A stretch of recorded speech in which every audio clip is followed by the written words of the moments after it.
Unfortunately, some people, when they find out that we have two verbs for to be in Spanish, become quite negative about it. They see it as a problem. But it's not really a problem, and I want to discourage you from going down that road of negative thinking, because there isn't a problem with the language. It's not a problem with the language. It's actually a very nice thing about Spanish, because having these two ways to say to be or I am, it adds a lot of expressive possibilities into the language. So let's have a look at some examples of that. The word for drunk is borracho, borracho. So if I were to ask you, say you're speaking to someone directly and you wanted to say, I'm drunk, would you use estoy for I am or soy for I am? The answer is that it depends. It depends on what it is you want to say, what you want to express. Personally, I would say estoy borracho, because what I'm saying is I'm drunk right now, tonight. If I was to say soy un borracho, what I'm basically then saying to someone is that I'm an alcoholic. So I hope you can get the difference between those two. Estoy, as we mentioned in the last video, is expressing a kind of temporary thing, something that's passing, fleeting. It's not a permanent characteristic. So yes, I'm drunk tonight, I'm drunk right now. Estoy borracho, right now I'm drunk.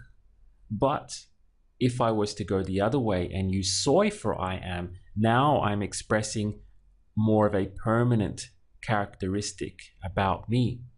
Something that is repeatedly there, all the time there. So I'm saying now that I'm going from saying that I'm drunk right now to basically what they are understanding from me is that I'm saying I'm an alcoholic. So we have a very big difference in meaning from using estoy and soy. One is temporary and the other is implying a more permanent characteristic, a core characteristic about me and who I am. The word for jealous is celoso, celoso. If I were again to ask you, how would you say to someone, I'm jealous? Would you use estoy or soy? Personally, I would use estoy celoso. Again, it's the same difference, because by saying estoy celoso, I'm saying that, well, I'm jealous about that situation, or I'm jealous right now. Because if I were to say soy celoso, what I'm basically telling someone is that I'm a jealous person, not just now, but always. That is something that defines my personality. Something about me is that I tend to be a jealous person. Let's take another example with the word happy. Happy in Spanish is feliz, feliz. So approaching something like I am happy, you could say estoy feliz, meaning that right now as you're talking, you're feeling happy. I'm feeling happy today, estoy feliz.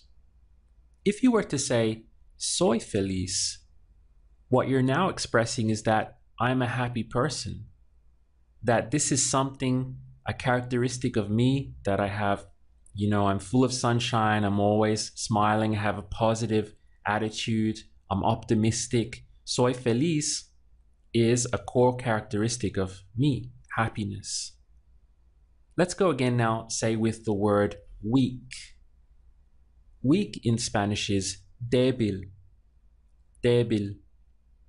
Now, if I were to say I'm weak and I said estoy débil, what I'm saying that right now is that I feel weak.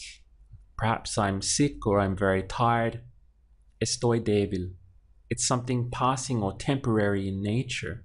If I switched and I said soy débil, what I'm now expressing is that I'm a weak person, that this is a core characteristic of me. I tend to be a weak person generally in everything.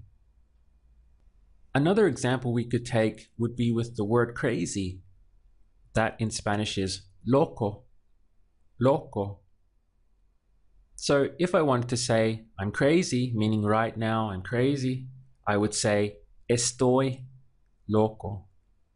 But if I wanted to express that I am a crazy person, okay, that is a characteristic about me, then I would say soy loco. So one is expressing temporary thing that I'm crazy today or I'm crazy right now, estoy loco. And the other is saying that I really am a crazy person, soy loco. So I hope from these examples that it's given you a better feel for this difference between soy and estoy.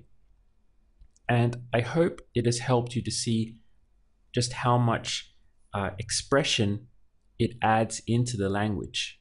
This is why I don't want you to view it as a negative, as a problem, but rather appreciate it for the fact that it allows you to express so much more within the language. It's not a problem or a bad thing in the language. It's actually a positive, good thing that makes the language more expressive.